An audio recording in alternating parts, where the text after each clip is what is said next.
Tiniyak ni Pangulong Ferdinand R. Marcos Jr. na hindi hihinto ang kanyang administrasyon sa pagtulong sa mga nasalanta ng bagyo.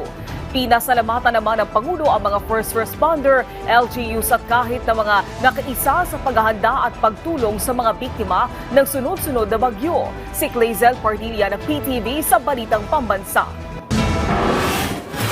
Paalis na ng bansa ang Super Typhoon Pepito pero hindi hihinto ang administrasyon ni Pangulong Ferdinand R. Marcos Jr. sa pagtulong sa mga nasalanta ng bagyo. We will now carry on with the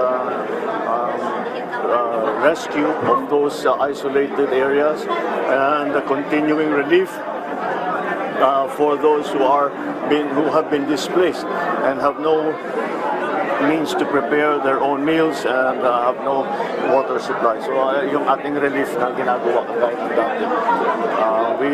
Rebuilding will also start to continue as well.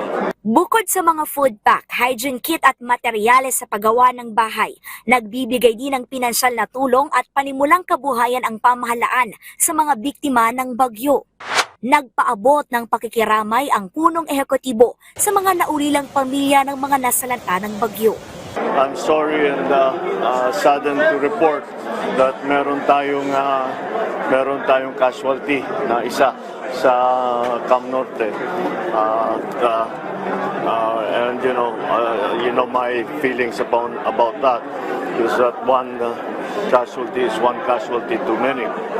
So that is unfortunate. Sa kabila nito, binigyang pugay ni Pangulong Marcos ang walang tigil na serbisyo ng mga first responder, lokal na pamahalaan at lahat ng nakibahagi sa paghahanda at pagtulong sa mga biktima ng sunod-sunod na bagyo. I still would like to congratulate, kailangan pasalamatan natin lahat ng mga first responder, yung mga LGU, lahat ng mga nagtatrabaho na pang-anim na nila. Ito, I'm sure that they are exhausted.